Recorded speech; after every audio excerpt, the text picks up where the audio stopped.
Hello students, मैं doctor Alka, associate professor in GD girls college. बच्चों, ये वीडियो जो है बीएससी पार्ट थर्ड के स्टूडेंट्स के लिए है। उनके सिलेबस का टॉपिक है ये। और जो टॉपिक हम पढ़ रहे थे बच्चों, उसका नाम था कीट एवं उनका प्रबंध, इंसेक्ट एंड देयर मैनेजमेंट। मैंने बताया था आपको 3 प्रकार के इंसेक्ट्स होते हैं, कीट होते हैं। पहला तो है हार्मफुल इंसेक्ट्स होते हैं, हेल्पफुल इंसेक्ट्स होते हैं और बेनिफिशियल इंसेक्ट्स होते हैं। तो बेनिफिशियल पढ़ चुके हो आप, हेल्पफुल इंसेक्ट्स के बारे में भी पढ़ चुके हो। अब हम पढ़ रहे हैं हार्मफुल इंसेक्ट्स। हार्मफुल में भी 2 टाइप के हैं, और जो इंसानों को, जंतुओं को नुकसान पहुंचाते हैं वो, और जो फसलों को नुकसान पहुंचाते हैं। तो हम अब पढ़ेंगे ऐसे हार्मफुल इंसेक्ट्स जो कि फसलों को नुकसान पहुंचाते हैं, वो भी भंडारित इसको अनाज के नाशक कीट हैं, उनको हम आज डिस्कस करेंगे। और इसके बाद हम खड़ी फसल को नुकसान पहुंचाने वाले कीटों को डिस्कस करेंगे। तो स्टोर्ड ग्रेन पेस्ट मैंने आपको बताए थे 8-10 ये इंसेक्ट पेस्ट के नाम बताए थे आपको। और आज अभी मैंने आपको व्हाट्सएप भी किए हैं उनके पिक, जो ऐसे इंसेक्ट्स जो कि अनाज को नुकसान पहुंचाते हैं। तो चलिए हम इनको, इसके बारे में पढ़ना स्टार्ट करते हैं आज। तो एक तो मैं आपको बताऊंगी और फिर आप बाकी के जो हैं आप इसी तर्ज पर आप पढ़िएगा। तो सबसे पहले हम लेते हैं राइजोपरथा, या इसको लेसर ग्रेन बोरर भी बोलते हैं, या फिर घुन भी बोलते हैं हिंदी में इसको। और इसके बारे में हम पढ़ेंगे। तो सबसे पहले तो इसका हम क्लासिफिकेशन लेंगे। क्लासिफिकेशन ऑलमोस्ट सबका सेम होगा, कोई कोलियोप्टेरा होगा, कोई लेपिडोप्टेरा होगा। तो ये जो राइजोपरथा है, ये जो है ये कोलियोप्टेरा ऑर्डर का मेंबर है ये।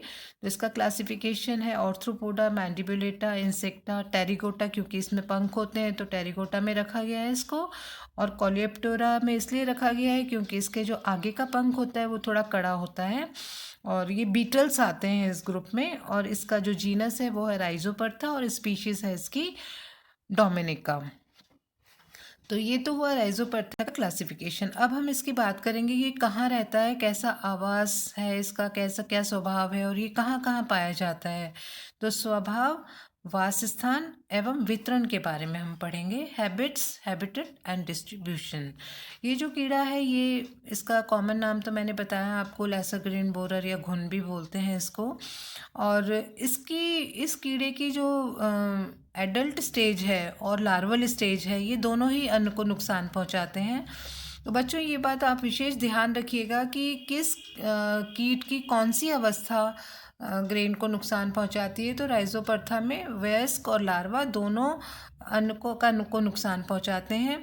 और ये जो है भंडारित अनाज, जो गोदाम में रखे होते हैं, अनाज की बोरियों में रखे होते हैं, घर में डिब्बों में बंद होते हैं, कई समय तक बंद रहते हैं और दुकानों में रहते हैं। तो इन अनाजों को ये नुकसान पहुंचाते हैं, और ये इस तरह से उस अनाज को नुकसान पहुंचाते हैं कि दाने का मात्र खोल ही रह जाता है, और ऐसा लगता है दाना बिल्कुल दाना पूरा लगता है। तो लगता नहीं है कि ये खाया हुआ है, लेकिन बाद में पता चलता है, अगर इसको गौर से देखा जाए तो पता चलता है कि ये जो नाशक कीट है उसके द्वारा इसको ये नष्ट हो चुका है अब। या फिर ये भी कह सकते हो कि ये काम में लेने लायक नहीं है।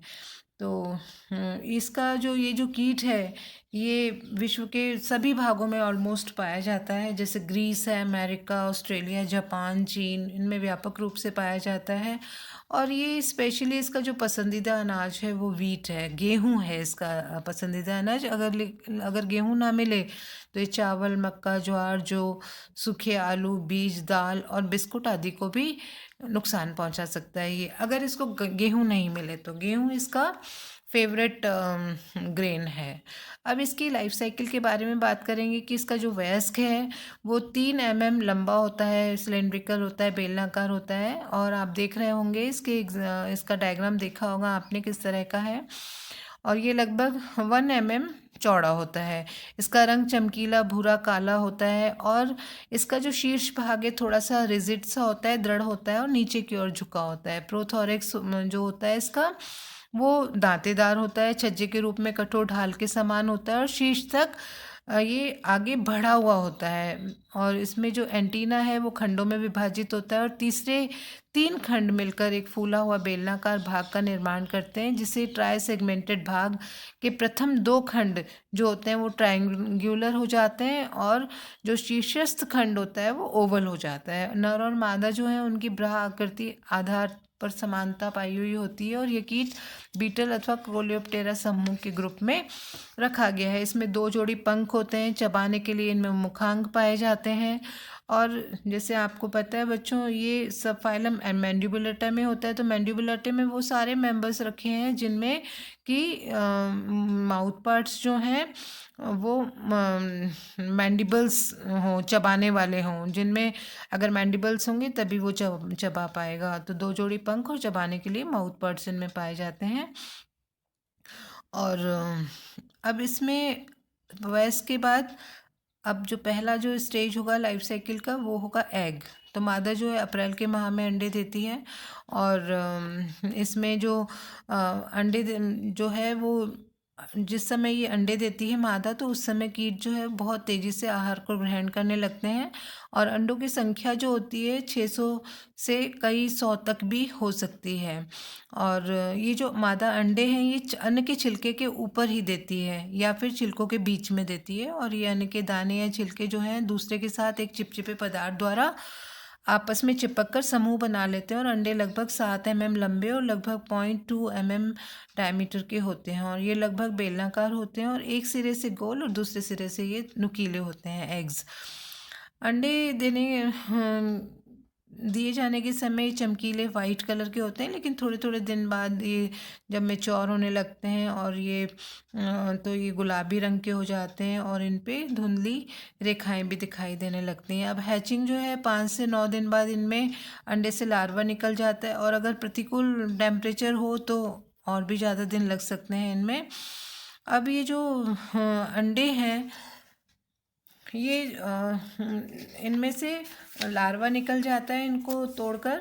और अब जो है लार्वल स्टेज की हम बात करेंगे तो लार्वा जो है वो रेंगकर वयस्क द्वारा जो जिस अन्न के चूर्ण या अथवा पाउडर समान आटे में भरता जाता है और यह जिस अन्न पर दिया जाता है तो उसके अंदर चला जाता है, छेद करके प्रवेश कर जाता है इसके अंदर और अंदर से जो दाना है उसके भीतर जो स्टार्ची मटेरियल है उसको ये खाना शुरू कर देता है।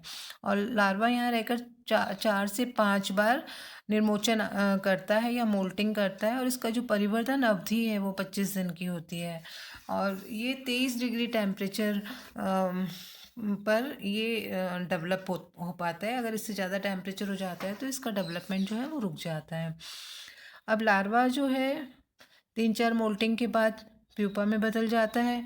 प्यूपा अवस्था जो है वो अनाज के दाने के भीतर या आटे में पाई जाती है और प्यूपा अवस्था जो है वो 7 दिन तक रहती है और ग्रीष्मकाल में अंडे से वयस्क बनने की क्रिया जो है वो 30 दिन का समय लगता है। अब वयस्क अवस्था जब आती है या आप ये कह सकते हैं कि अडल्ट स्टेज, ये 40 से 80 दिनों तक की होती है और फिर जो मेल है उनका जीवन काल मादा की अपेक्षा अधिक लंबा होता है। 1 वर्ष में 5 से 6 जनरेशन्स ये उत्पन्न करते हैं ये कीड़े। अब ये किस चीज़ को डैमेज पहुंचाते हैं इसकी बात करूंगी मैं। तो ये जो बीटल के लार्वा और वयस्क जो अवस्थाएं हैं ये अनाज को क्षति पहुंचाते हैं और ये दोनों ही जो अवस्थाएं हैं स्टेजेस हैं अनाज के दाने को बहुत तेज़ी से खाते हैं और दाने को खोखला कर देते हैं तथा अनाज को पूर्ण या पाउडर में भी बदल देते हैं। कभी कभी इतना ज़्यादा अगर इसका इन्फेस्टेशन हो जाए तो ये दानों को भी ख़त्म कर देते हैं और लार्वा अनाज के दानों पर छोटे छोटे छिद्र कर इनमें प्रवेश कर जाते हैं और ऐसा अनाज जो है वो मनुष्य के काम लेने योग्य नहीं होता। और ये कीट जो है वो अच्छी प्रकार से उड़ने में सक्षम भी होते हैं, अतः ये गोदाम से उड़कर एक गोदाम से आसानी से दूसरी ओर पहुंच जाते हैं। तो ये कीट अंधेरे और धुंधले जो भंडार में रहना ही अधिक पसंद करते हैं। इनका आकार भी बहुत सूक्ष्म होता है और ये आसानी से अनाज के भंडारण स्थान जैसे कोठी है, टंकी है या जूट के बैग्स हैं, इनके छोटे छोटे छिद्रों द्वारा ही दरारों से अंदर प्रवेश कर जाते हैं और उनके अनाज में भरमार होने पर गोदामों में रखे अनाज में बहुत अधिक मात्रा में ये उस अनाज को जो है वो भूसी के रूप भूसी जैसा बना देते हैं। वो बिल्कुल उसको चूरा कर देते हैं उस अनाज का और अनाज की कोठियों में और अन्य संग्रहण जो स्थल हैं उनमें आटा या अनाज का चूर्ण जो है इसमें कीट की मृत अवस्थाएं, उनके क्यूटिकल के छिलके और अंडों के शेल्स भी मिश्रित होकर बिखर जाते हैं तथा इनके द्वारा खराब किया हुआ यह दूषित अनाज ठीक नहीं किया जा सकता। इसीलिए ये सीधा फेंका ही जाता है, ये उपयोग योग्य नहीं होता। छानने, फटकने या चुनने की क्रिया के बाद भी अनाज के दानों के भीतर उपस्थित कीट की लार्वा व प्यूपा अवस्थाओं को निकालना बहुत असंभव होता है। तो अगर स्टूडेंट्स आपके घर में भी इस कीड़े का इन्फेस्टेशन अगर अनाज में हो जाता है तो वो फिर सीधा फेंका जाता है, उसको वो काम कर लेने योग्य नहीं होता, क्योंकि वो फटकने से, चुनने से, छानने से भी इसका जो इन्फेस्टेशन है वो नहीं जाता। अब बच्चों, मैंने आपको राइजोपर्था डोमिनिका जो है इस कीड़े के बारे में मैंने आपको पूरा पढ़ाया है। तो इसमें जो मैंने पढ़ाया हैबिटेट डिस्ट्रीब्यूशन, सबसे पहले क्लासिफिकेशन, फिर हैबिटेट डिस्ट्रीब्यूशन, देन आपको लाइफ साइकिल इसकी लिखनी है। लाइफ साइकिल में एग जो है, एग, लार्वा, प्यूपा, एडल्ट की बात करनी है, फिर इसके डैमेज की बात करोगे। तो इसी तर्ज पे जो मैंने आगे और इंसेक्ट्स आपको बताए, 10 इंसेक्ट्स हैं ये, तो ऐसे ही आपको सारे पढ़ने हैं। जैसे एक मैंने पढ़ाया है ऐसे ही आपको साइटोफिलस ऑरिजी को पढ़ना है, जिसे वीविल भी कहते हैं। इसकी हैबिटेट पढ़ोगे, ये भी कोलियोप्टेरा का मेंबर है बच्चों। और ये भी अनाज को इसका जो लार्वा है और जो एडल्ट है, दोनों ही अनाज को नुकसान पहुंचाते हैं। तो इसका बिल्कुल सेम है, तो आप इसे भी पढ़िएगा। इसके बाद खपरा बीटल है आपके कोर्स में, जिसे ट्रोगोडर्मा भी कहते हैं। तो ये भी कोलियोप्टेरा का मेंबर है और इसका भी जो लार्वा है और एडल्ट है वो नुकसान पहुंचाते हैं। इसके बाद फ्लोर बीटल है, जिसको आप ट्राइबोलियम भी कहते हैं, हम लाल रंग का होता है ये ट्राइबोलियम। तो इसके बारे में आप पढ़ोगे।